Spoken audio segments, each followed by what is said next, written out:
अस्सलाम वालेकुम all of you. कैसे हैं आप सब? उम्मीद करती हूँ आप सब लोग ठीक होंगे। आज का हमारा टॉपिक है cyclothymic disorder. So here is your trainer psychologist Areeba Sarwar. Now we are discussing what is cyclothymic disorder. Cyclothymic disorder एक क्रॉनिक मूड डिसऑर्डर है जो कि फ्रीक्वेंट मूड स्विंग्स की वजह से होता है। इसके जो इंटेंस जो है वो रेट ये है कि ये बाइपोलर 1 और बाइपोलर 2 के हाइपोमेनिक और माइल्डली डिप्रेसिव एपिसोड्स की वजह से जो है ये इंटेंस लेस इंटेंस या इंटेंस हो सकता है। इसकी जो एलिवेशन है इसमें माइल्डली लो मूड एपिसोड्स आते हैं और इसके अंदर जो है शिफ्ट्स जो हैं वो सवेयर इनफ नहीं होती। इसके जो क्राइटेरिया है वो बाइपोलर एपिसोड्स को सम टाइम जो है वो मीट करता है। इसका जो डिसरप्शन डेली लाइफ है ये इम्पैक्ट करता है हमारी डेली लाइफ को, स्पेशली हमारे तमाम तर रिलेशनशिप्स को और उसके साथ ओवरऑल हमारी वेलबींग को।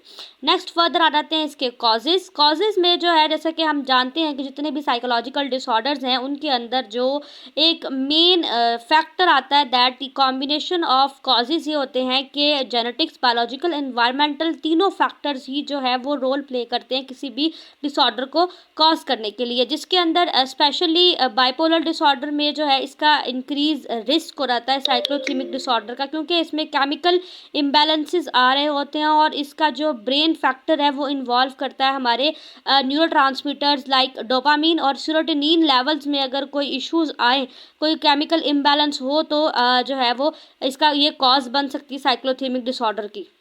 और साथ साथ ये काफ़ी ज़्यादा वर्सन भी हो सकती है, इसके सिम्टम्स काफ़ी वर्स हो सकते हैं for the psychological disorder.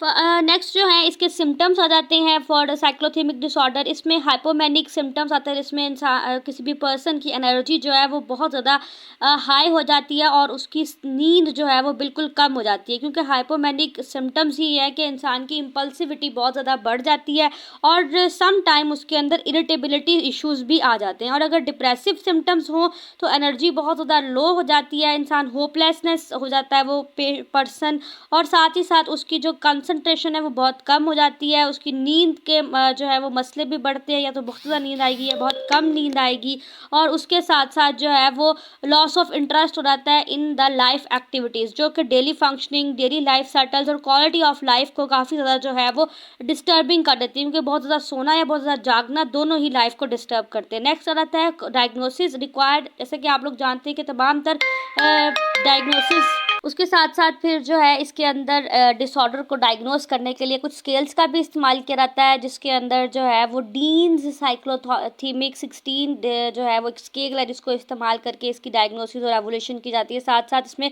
Major depressive disorder और जो है वो मैनिक एपिसोड्स के सिम्टम्स भी चेक किए जाते हैं, और साथ में फैमिली हिस्ट्री, जो कि मोस्ट इंपॉर्टेंट है कि फैमिली में किसी को बाइपोलर डिसऑर्डर तो नहीं रहा, उस चीज़ की एक्यूरेट डायग्नोसिस करने के बाद ही किसी पर्सन को जो है वो साइक्लोथीमिक डिसऑर्डर जो है वो मतलब डायग्नोस किया जाता है। उसके अंदर जो है वो सिम्टम्स और हर चीज़ चेक करने के बाद डायग्नोसिस को कंप्लीट किया जाता है।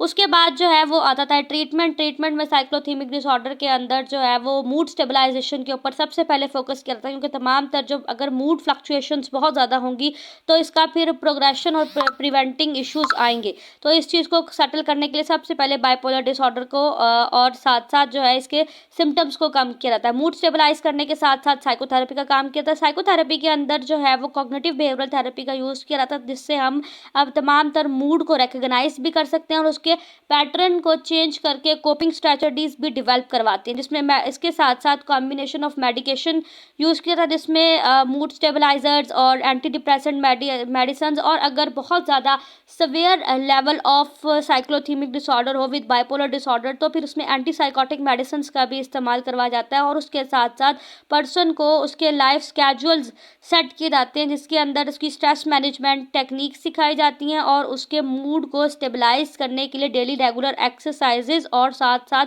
फर्दर जो है वो एक्टिविटीज़ करवाई जाती है, जिससे मूड जो है वो सेटल होता है। कॉग्निटिव बिहेवियरल थेरेपी और साथ में मेडिकेशन और लाइफस्टाइल चेंजेस के ज़रिए ही किसी भी जो है वो पेशेंट के अंदर से साइक्लोथीमिक डिसऑर्डर के सिम्टम्स को कम करके मैनेज करके और उसके बाइपोलर को भी ट्रीट करते हुए उसकी तमाम तरह प्रोग्रेशंस को ठीक करके प्रोसेस किया जा सकता है, क्योंकि थेरेपी, मेडिकेशन और लाइफस्टाइल चेंजेस से ही कोई भी पर्सन बाइपोलर डिसऑर्डर और उसके साथ साथ साइक्लोथीमिक डिसऑर्डर से जो है वो बाहर आ सकता है अपने तमाम तर सिम्टम्स को मैनेज करते हुए, और अपनी लाइफस्टाइल को जो है वो प्रॉपर पॉजिटिव वे में जो है वो गुजार सकता है. That's all. Thank you so much. Must like, comment, share and subscribe. This lecture is presented by psychologist Ariba Sarwar. Must subscribe the channel and hit the bell icon. Thank you.